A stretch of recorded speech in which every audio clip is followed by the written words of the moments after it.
नमस्कार दोस्तों, स्वागत है आपका आपके अपने चैनल पोस्टल मिशन में।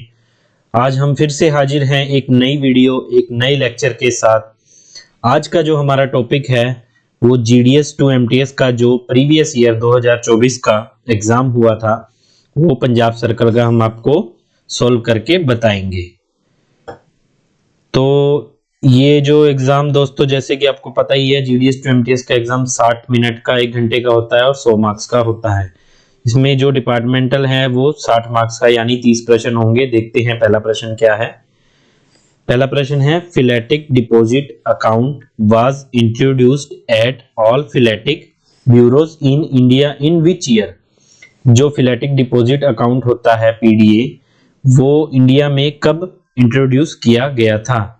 तो इसमें ऑप्शंस हैं 1965, 1986, 1992 और 2002।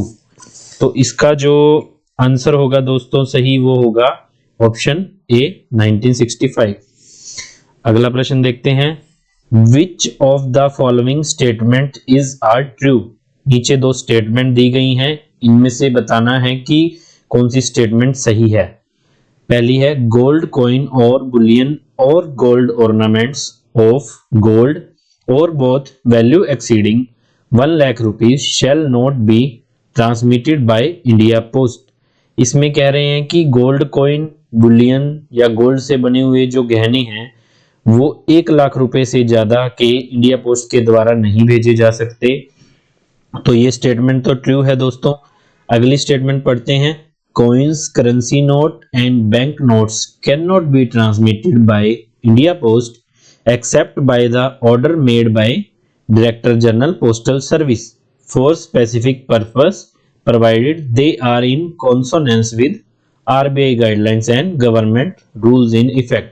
इसमें ये बोल रहा है कि कॉइन्स, करेंसी नोट और बैंक नोट्स होते हैं जो इंडिया पोस्ट के द्वारा तभी ट्रांसमिट किए जाएंगे जब उसकी परमिशन डीजी पोस्ट ने दी होगी। तो ये भी स्टेटमेंट सही है।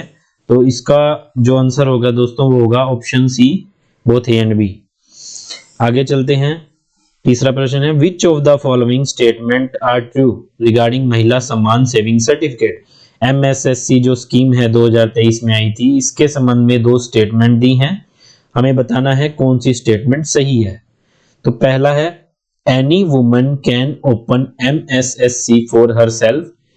महिला सम्मान सेविंग सर्टिफिकेट जो है कोई भी जो महिला है वो अपने नाम पे खुलवा सकती है। तो ये स्टेटमेंट बिल्कुल सही है। अगली पढ़ते हैं, MSSC can be open by the guardian on behalf of a minor girl. मतलब महिला सम्मान सेविंग सर्टिफिकेट जो स्कीम है वो कोई भी गार्जियन एक छोटी बच्ची के नाम पे खुलवा सकता है, ये भी सही है।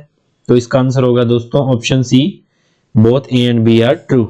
आगे चलते हैं। जो हमारा चौथा प्रश्न है, a post office which is also opened on Sunday and holiday is called. जो पोस्ट ऑफिस संडे और हॉलीडेज को भी खुलता है उस पोस्ट ऑफिस को क्या कहा जाता है। ऑप्शंस हैं, mobile post office, head post office, branch post office और नाइट पोस्ट ऑफिस। तो दोस्तों इसका आंसर होगा option D, night post office जो है वो संडे और हॉलीडेज को भी खोला जाता है। अगले प्रश्न की तरफ चलते हैं, who is the head of army postal service. APS का जो हेड है वो कौन होता है। तो ऑप्शंस हैं, director postal services, director general postal services, chief post master general और additional director general APS new Delhi, मतलब एडीजी एपीएस। तो इसका सही जवाब होगा ऑप्शन डी, एडीजी एपीएस। और पोस्टल सर्विसेज का जो पोस्ट ऑफिस का है डिपार्टमेंट का जो हेड है वो हमें पता है डायरेक्टर जनरल पोस्टल सर्विसेज होता है।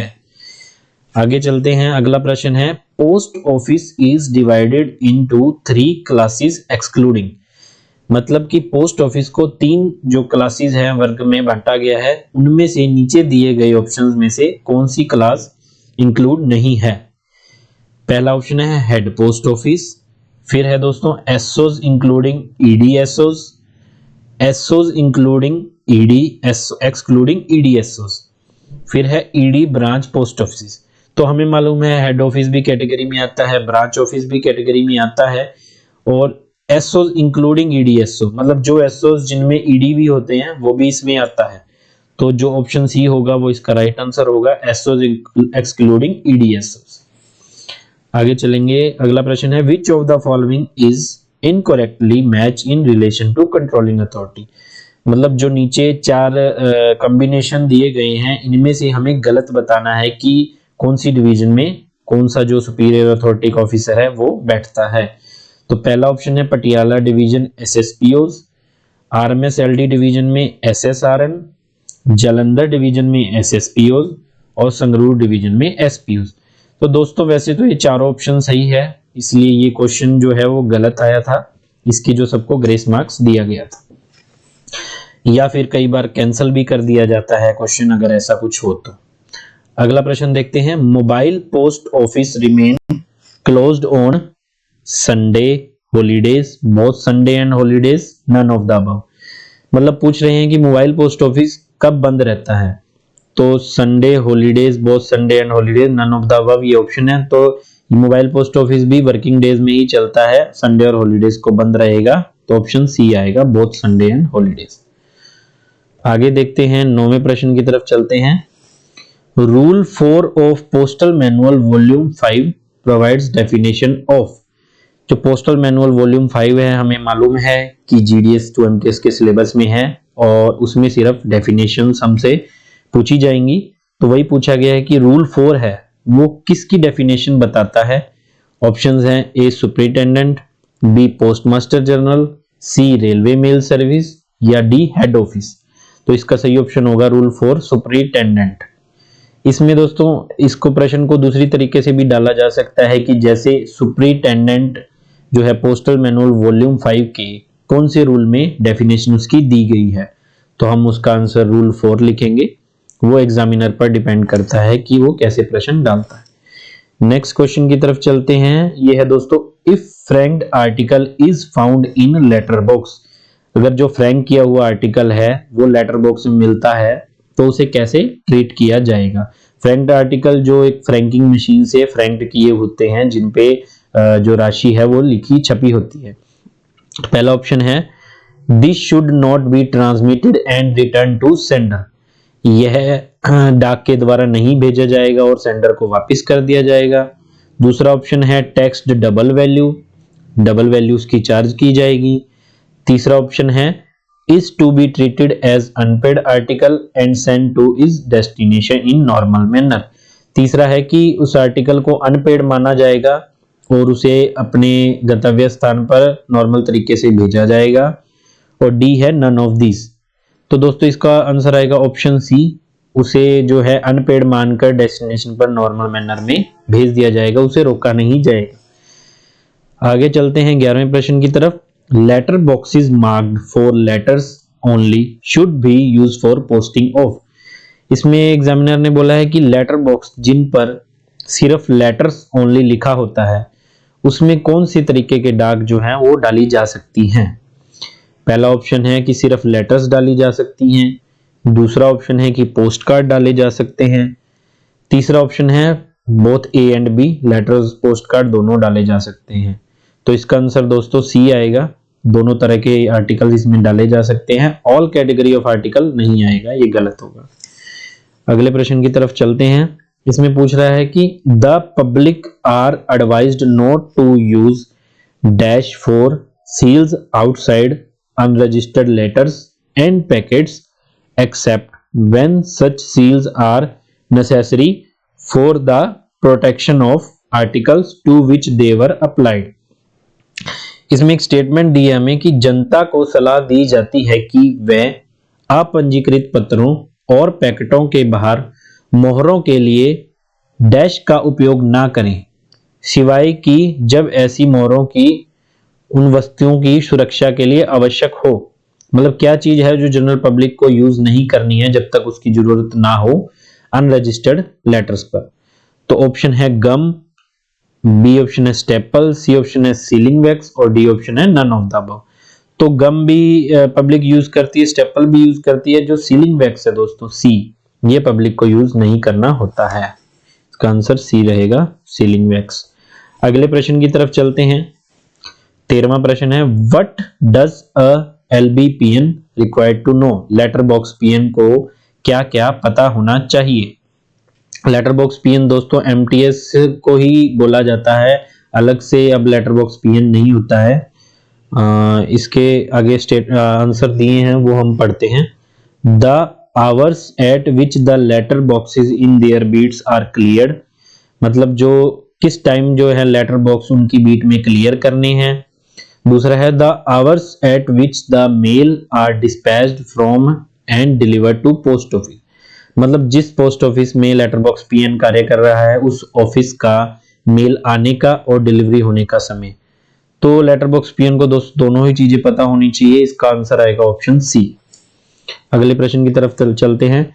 Minimum and maximum sum assured for RPLI is, RPLI rural postal life insurance के लिए मिनिमम और मैक्सिमम सम अश्योर्ड कितना होना चाहिए। तो इसका फॉर्मूला दोस्तों याद रखने का है 10 और 10, मतलब 10,000 मिनिमम और 10 लाख मैक्सिमम। इसका आंसर होगा ऑप्शन सी। आगे चलेंगे। Memorandum of distribution of work MS11 is issued by, वैसे तो ये एमटीएस के सिलेबस में नहीं है, ये out of the syllabus question पूछा गया था, फिर भी memorandum of distribution of work जो है वो डिविजनल सुपरिटेंडेंट के द्वारा इशू किया जाता है। 16वें प्रश्न की तरफ चलते हैं। स्ट्रॉन्ग स्मेलिंग आर्टिकल्स लाइक एसोफोटिडा, जो स्ट्रॉन्ग स्मेलिंग ज्यादा तेज गंध वाले जो आर्टिकल्स हैं एस्टोफोटिडा जिसमें एक आता है, उसके संबंध में क्या सही है। नीचे ऑप्शन जो है वो दिए गए हैं।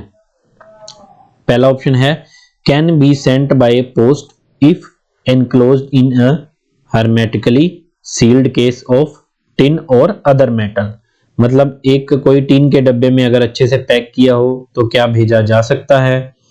दूसरा ऑप्शन है can not be sent by post, नहीं भेजा जा सकता। तीसरा है can be sent only through speed post, speed post के माध्यम से भेजा जा सकता है। डी ऑप्शन है can be booked only through GPO, कि वो सिर्फ जीपीओ से ही बुक किया जा सकता है, जनरल पोस्ट ऑफिस से। तो इसका आंसर होगा दोस्तों ऑप्शन ए, अगर वो सील पैक डिब्बे में होगा तो वो भेजा जा सकता है। अगले प्रश्न की तरफ चलते हैं। अगला प्रश्न है दोस्तों 17वां में पूछा है circle in which Andaman and Nicobar island is situated, जो अंडमान निकोबार आइलैंड है वो किस सर्कल में आता है।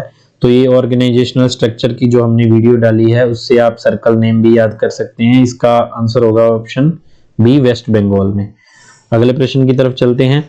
Postal store depot of Punjab circle is located and, मतलब पंजाब सर्कल का जो पीएसडी है वो कहां पर लोकेटेड है, तो वो आएगा लुधियाना, सी। अगला प्रश्न पढ़ते हैं। Official postal article must bear the super subscription when posted by the government officials, मतलब ऑन इंडिया गवर्नमेंट सर्विसेज जो लेटर होते हैं ऑफिशियल, उन पे क्या लिखा होना चाहिए। उन पे दोस्तों option C on India government service लिखा होना चाहिए, तभी डिपार्टमेंट जो है सर्विस पोस्टेज स्टैम्प को यूज कर सकता है, वरना नहीं कर सकता। अगला प्रश्न है which of the following statements are true, इनमें से बताना है दोनों में से कौन सी स्टेटमेंट सही है। पहला है A orders are issued by a superintendent RMS prescribing changes in sorting list, A order जो है वो सुपरिटेंडेंट आरएमएस द्वारा इशू किए जाते हैं सॉर्टिंग लिस्ट में जो चेंजेस होते हैं उसके संबंध में।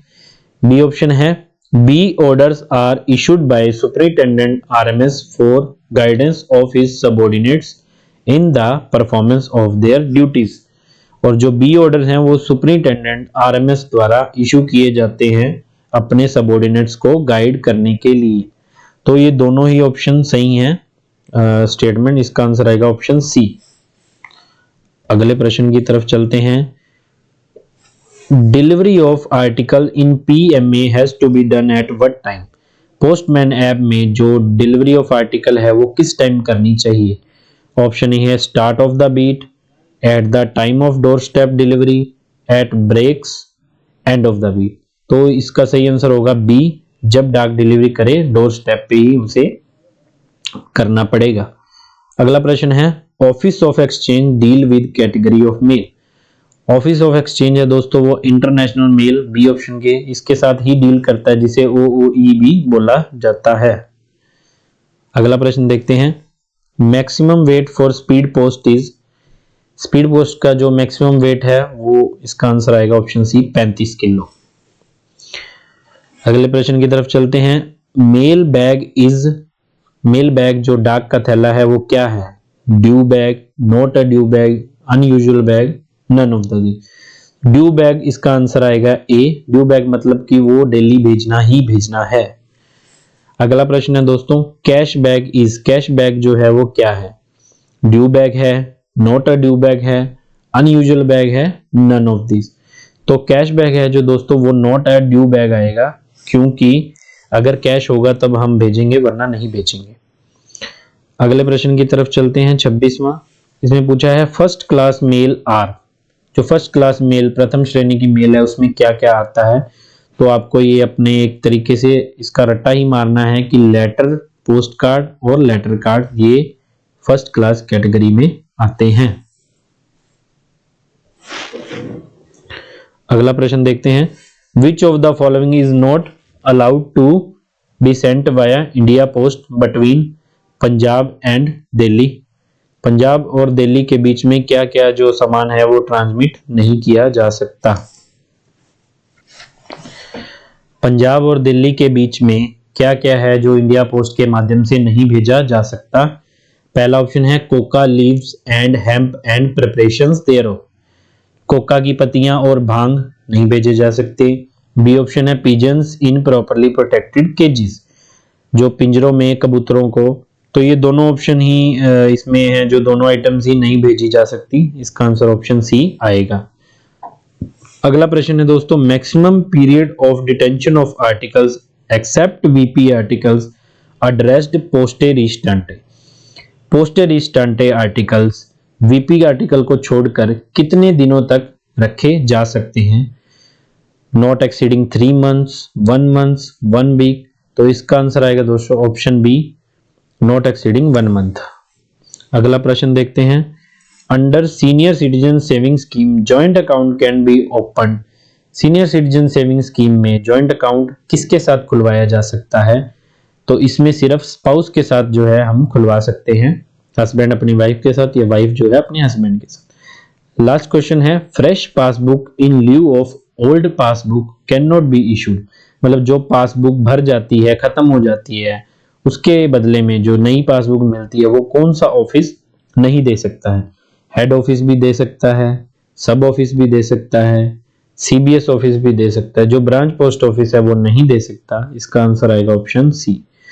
तो ये दोस्तों देखा आपने, एग्जाम थोड़ा सा टफ आया था, क्योंकि अभी जैसे जैसे लेवल इंक्रीज हो रहा है, कंपटीशन बढ़ रहा है, आपको अच्छे से तैयारी करनी है। एक भी मार्क्स का जो क्वेश्चन है वो छोड़ना नहीं है, एक भी टॉपिक छोड़ना नहीं है, और आपको तैयारी करवाने के लिए पोस्टल मिशन की टीम अवेलेबल है आपके लिए। शॉर्ट और अच्छे अच्छे नोट्स भी तैयार किए गए हैं। आपने जो पिछला लेक्चर देखा ही होगा, पोस्ट बैग और पोस्ट बॉक्स का जो था, उसमें भी हमने शॉर्ट तरीके से आपका टॉपिक जो है वो कवर करवाया है। बाकी हमारे जो पेड बैच हैं वो स्टार्ट हो चुके हैं, आप हमसे दिए गए नंबरों पे कांटेक्ट भी कर सकते हैं। तब तक के लिए खुश रहिए, हंसते रहिए, मुस्कुराते रहिए। धन्यवाद।